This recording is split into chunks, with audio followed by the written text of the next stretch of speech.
You're a daughter, a sister, a friend, a mother. I see you. I see your pain. I see your past. I see your scars. And I see your stains. And still I whisper my heart to you. I have the key to your chains. I possess the key to your heart. I shine light in the dark. I see through the many faces you are forced to wear. I hear your silent prayers, and I am here. I am not your captors. I do not sell, trade, or give away my children.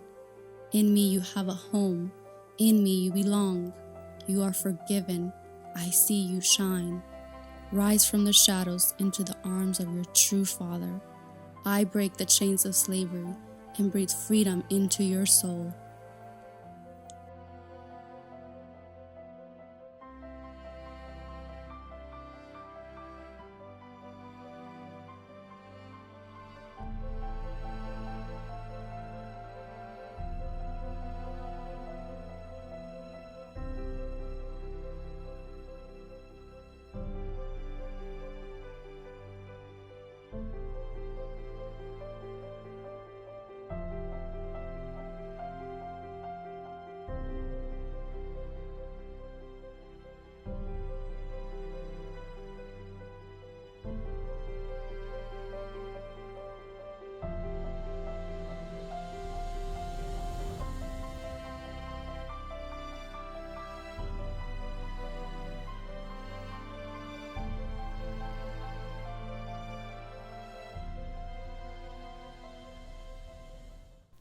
When we first heard that the theme for the 168 Film Festival was going to be freedom, the topic of human trafficking quickly rose to the top of our hearts.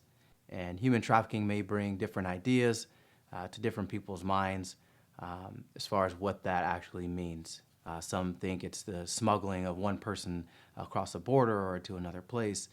Really, the law defines human trafficking that anytime that someone is, through force, fear, or coercion, is forced into a commercial sex scenario or forced labor, that is what human trafficking is defined by the law. I think more literally, it translates as far as when it comes to commercial sex or sex trafficking, is forced prostitution, when someone no longer has a choice to exit that life. We were fortunate enough to come across a very brave, inspirational survivor who's going to share her story with you. But really the heart behind the project and one of the catalysts for the inspiration was in researching the topic. We discovered that many times the life of human trafficking or prostitution is referred to as the life. And that's how it's referred to on the streets. And so when I heard that, it reminded me of the scripture in John 10:10, where Jesus talks about how he came to give life, and so that we may have life and have life more abundantly. Hi, my name is Delita Miller, and I am a survivor of human sex trafficking. I was introduced to the life of human trafficking at the age of 11 years old when I was what some may call befriended by some girls at school. I remember leaving school with them and going to what they called their cousin's house. And when we got there, it wasn't what I expected. There were adult guys. They were drinking and smoking pot. Don't remember too much, but what I do remember is waking up, the girls were gone, and there were men there who were raping me. I was being held against my will. I would hear guys coming in saying, how much, and the gentlemen or the men that were holding me would say, whatever you got, beer, a joint, whatever you got. And so I was there for, I believe, 48 hours. And on the last day, I decided either I'm going to die today or I'm out of here. And I believe that God opened a door for me that day to get out.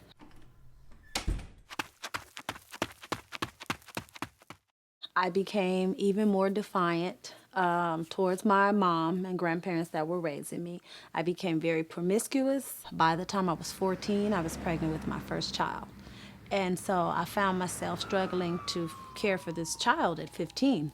From that point on, at 15, up until 30 years old, off and on, I was exploited.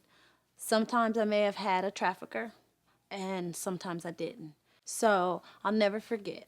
I was going through some papers, and I ran across a letter that my daughter, my oldest daughter, wrote, and it was to God. And it said something like, "Dear God, my siblings and I really need my mom, but she's doing some things that we may lose her. And if you could do something to help my mom, please do it, you know." And I read that letter, and from that moment, something broke. Pretty much near my 30th birthday is when I decided to check into school and got picked up by a law firm, worked as a legal assistant, changed my life. And I thought it was over. Now I could just live my life as a normal citizen and just move on. And it didn't happen that way.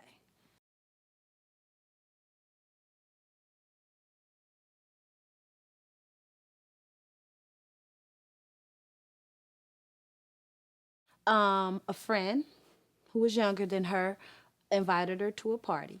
It was the summer. She was 16.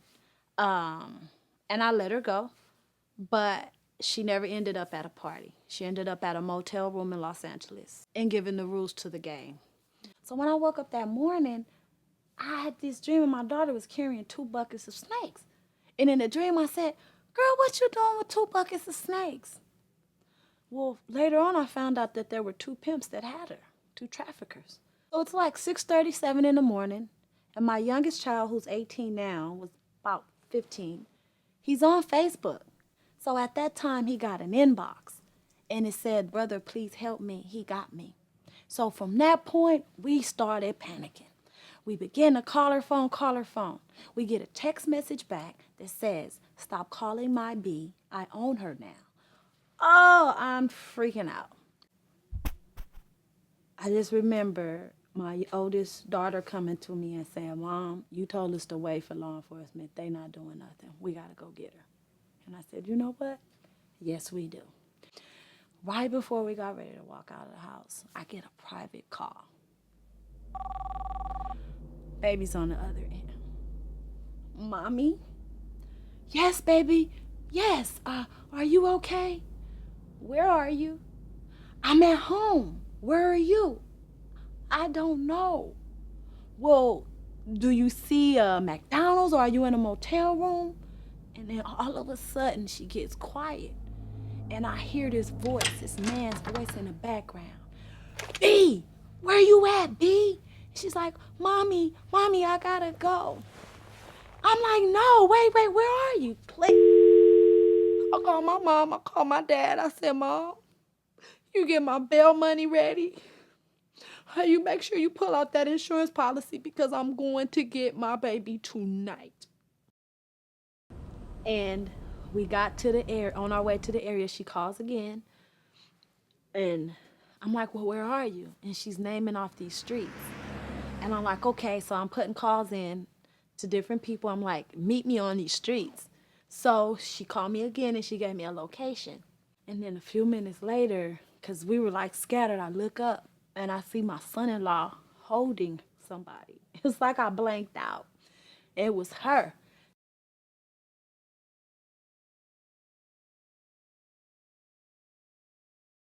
The day my daughter was released, I remember praying with one of my sisters, and I had prayed with many people. But this particular night, when my daughter called, she prayed and asked that the trafficker's heart would release my daughter. And so when I got my daughter back, and my daughter said that the trafficker came to her and said, "Oh no, you gotta go. We don't want these type of problems."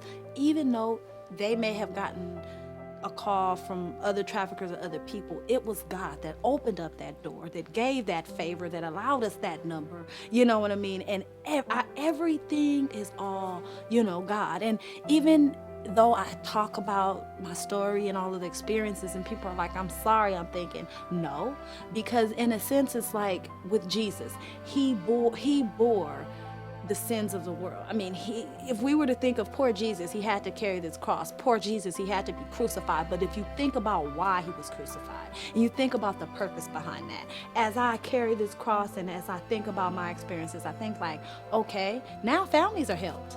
Okay, now there's more advocacy. So there's a purpose behind the pain.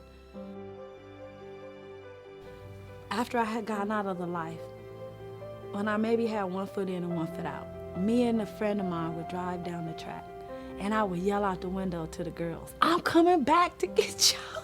I'm coming back. And they would laugh at me like, whatever, Delita. And guess what? I'm really out there and I've really come back. And only God could do that. Only God.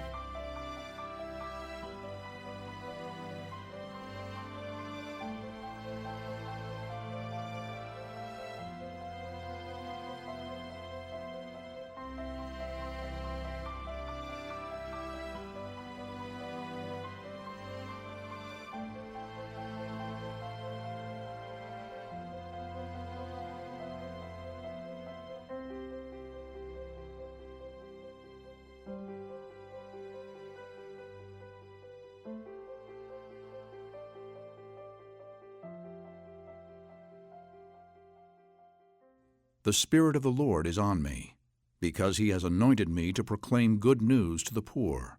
He has sent me to proclaim freedom for the prisoners and recovery of sight for the blind, to set the oppressed free,